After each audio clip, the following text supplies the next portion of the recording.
Willow Creek Springs presents Healthy Living with your host, Joe Grumbine.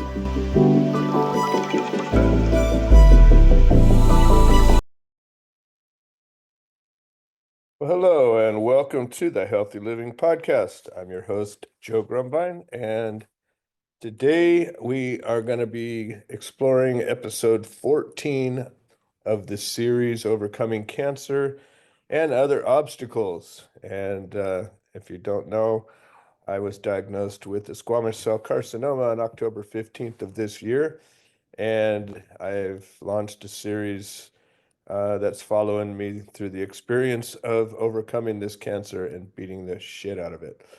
So if you haven't heard any of these, I highly recommend go back to the first episode of this series so you can catch up on what's going on. Anyways, today I'm going to talk about an experience that I had yesterday with a Dr. Chris McLaine, and I met him a few weeks ago through my cousin Nicole, who's also been a guest on this podcast, and a number of military veterans that came out to our nonprofit to work on some kind of a collaboration. Anyways, he offered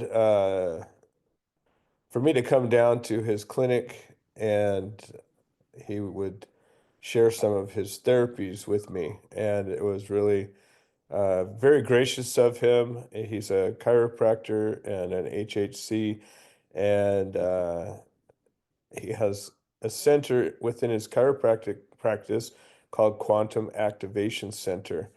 And he has a number of devices, including the Rife machine that I have, or one version of it, and just a wealth of tools that some I'd never heard of, some I'd seen, and he was so gracious to be able to share some of these things with me. The first thing he did after we sat and talked for a little while was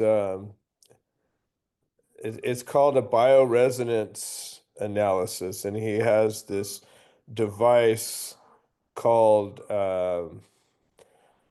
it's a bioresonance analysis and tuning device, and it's made by a company called BioStar. Never heard of this thing, but I know, I'm working with Rife Energy. I'm working with this new amp coil.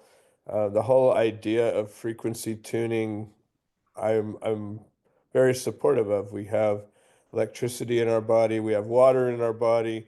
We know that sound frequencies and electromagnetic frequencies affect both of those things.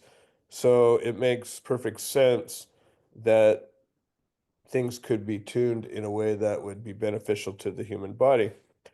And so he puts these little earphones on me, and then all of a sudden this thing starts scanning, and it ran through, I don't know, I think good 20, 30 minutes of scanning, and it scanned all over the place. And I don't know how it works. I don't know anything about the technology. As I learn more, I'll be sharing it with you. But it shows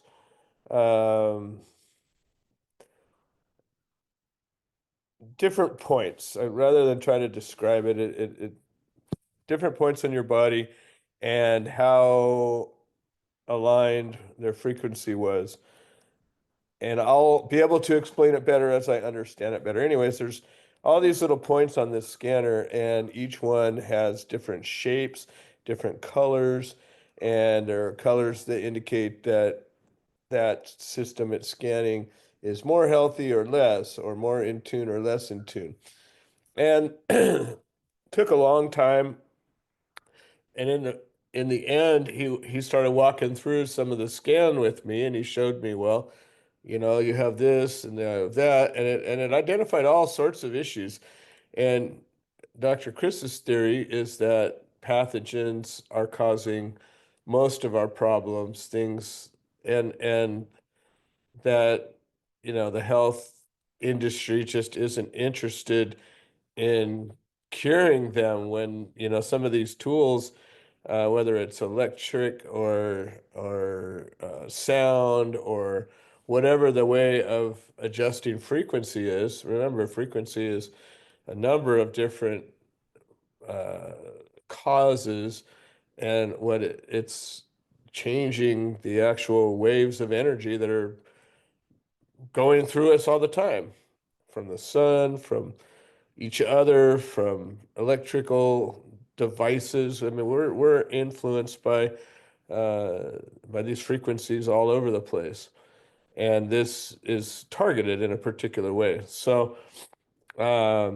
it starts going through, and we keep finding these recurring viruses and a few parasites. I think a lot of the work I've been doing towards parasite cleansing has been effective because I think there was a whole lot less than I had before. So I'm continuing my steps. I walked through my protocol with him, and he was in alignment with most of the things, except for he's a vegan, and he's one of these guys that, believes with his heart that animal protein is toxic and horrible. And I just had to share that, when I go too long without any animal protein, I start to feel weakened. And when I have animal protein in me, well, and it's, mostly fish, but chicken, some red meat, a little bit of pork. I mean, I'm not denying anybody the opportunity to come into my belly, that's for sure. And I'm just trying to balance, what I'm eating, when I'm eating it, and all these things, and of course, fasting. Um, but there was this recurring different places in my body, these same viruses kept popping up. And so he'd spent a long time going through all these things with me. And then ultimately, they do these tunings where it sends out a frequency to correct it. And then it shows, hey, this much got corrected. And, I don't know anything about this machine.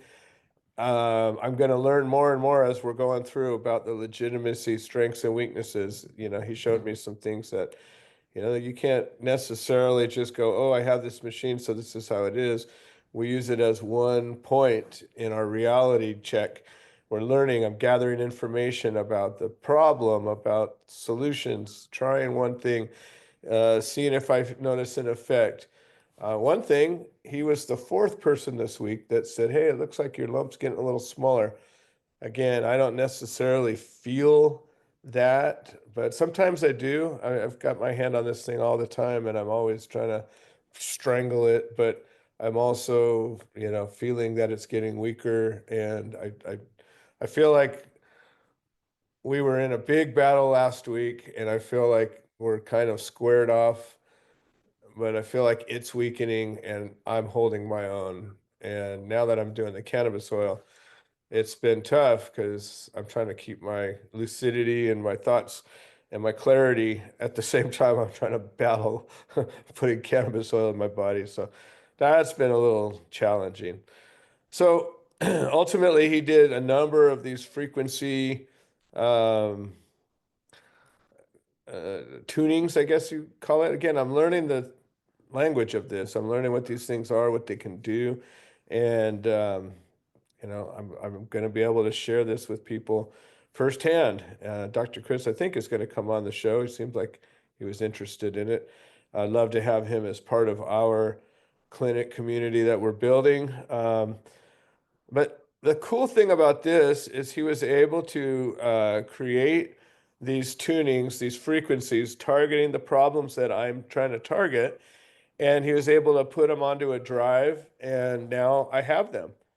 And so I'm going to get a pair of regular headphones because I stopped wearing earbuds. And I'm going to be able to listen to these frequencies. And again, it's kind of in the same genre as a rife, but rather than sitting on a grounded mat, putting this lighted wand on your body, this is just listening to sound frequencies. So I'm excited about that. And I'll be sharing more as we go.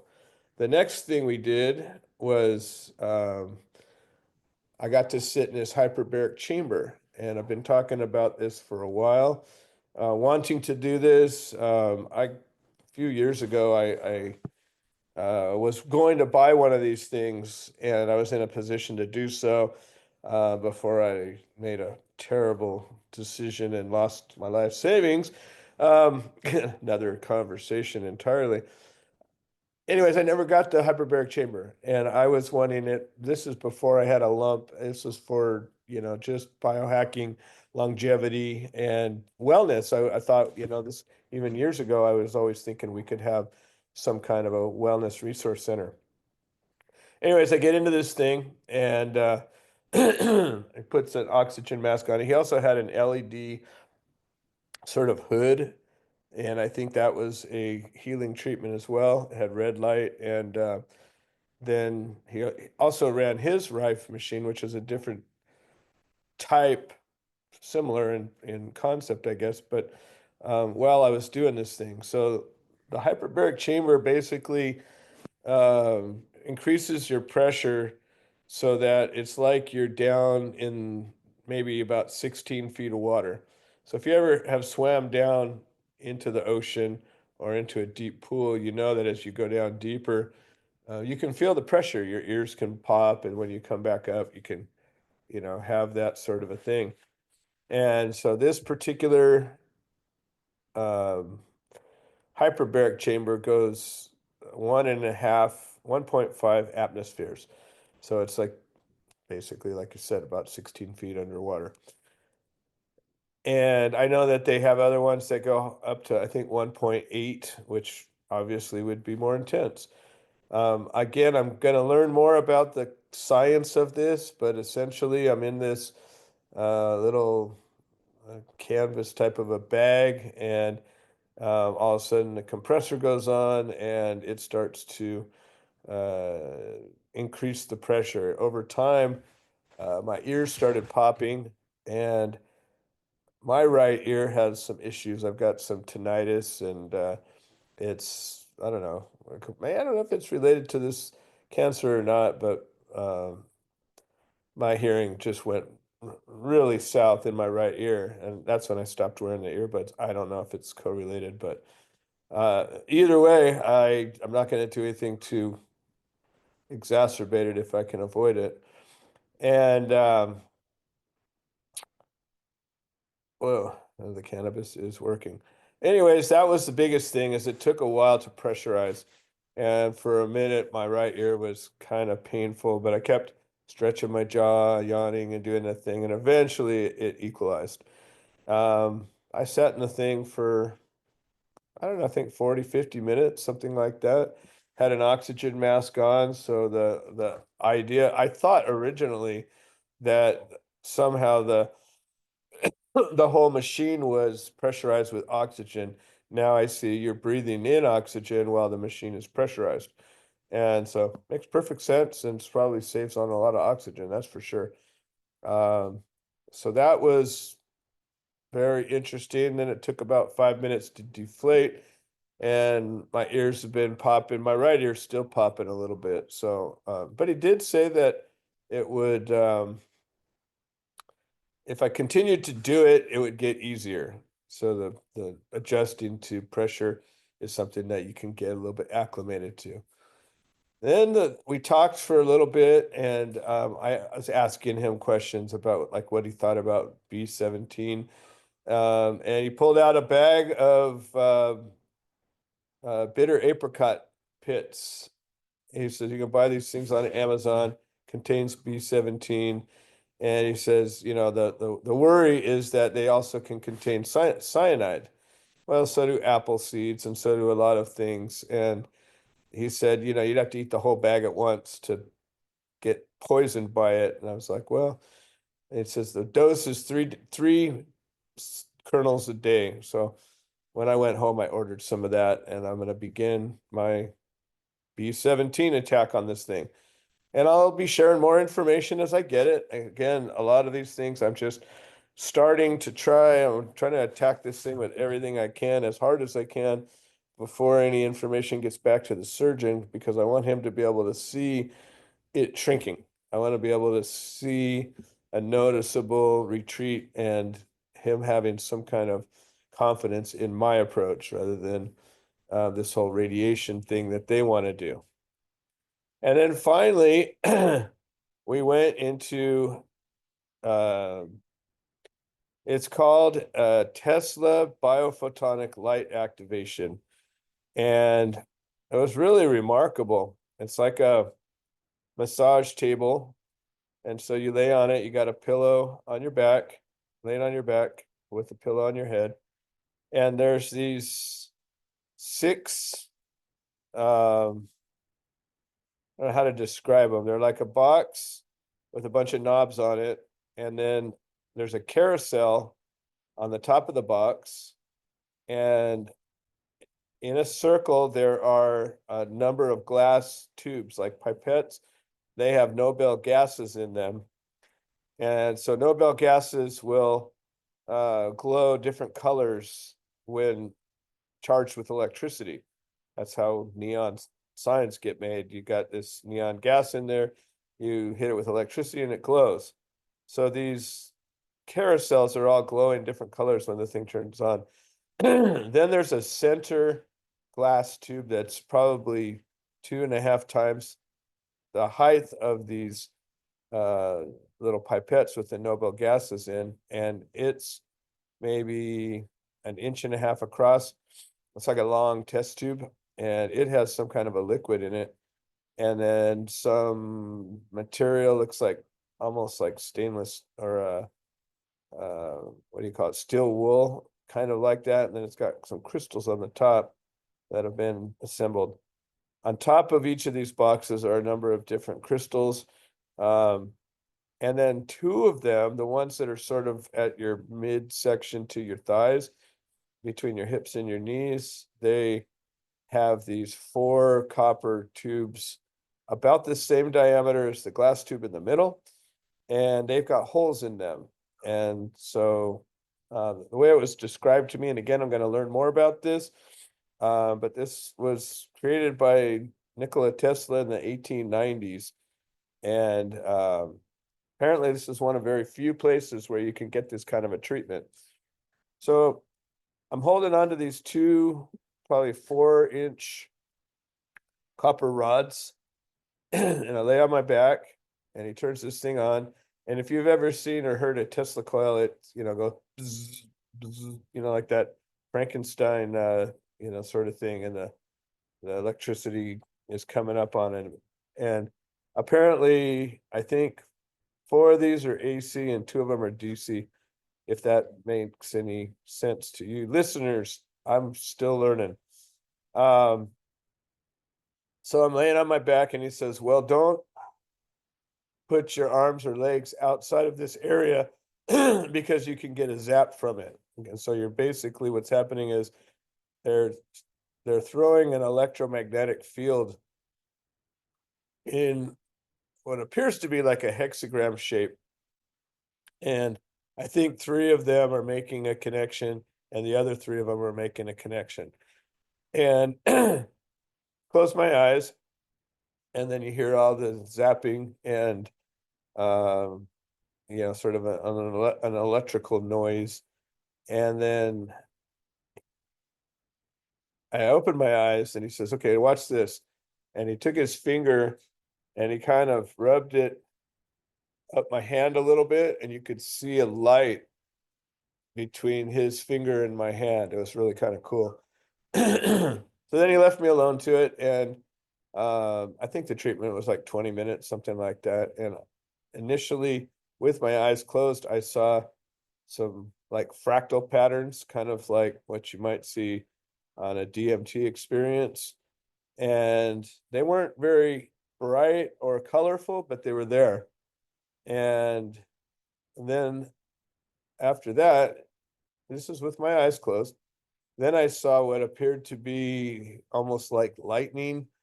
And I think I was seeing the electromagnetic waves that were going over the top of me. And it was kind of interesting. It was like,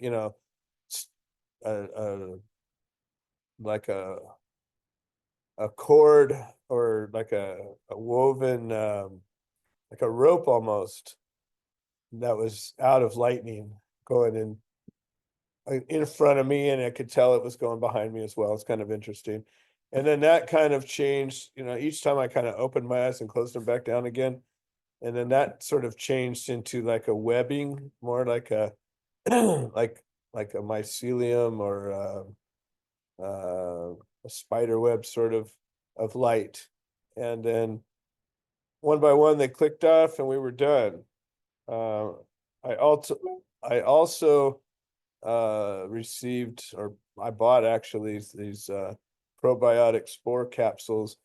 Again, he's a vegan and we don't necessarily see eye to eye on diet, but he's got a lot of great information, a lot of great tools, a lot of great experience, and he was very compassionate and kind. And I'm most definitely going to promote this guy and his business, and hopefully some of these tools are going to help resolve my problems. So once again, I'm super grateful to Dr. Chris McLaine and your optimal health chiropractor and quantum activation center down in San Diego.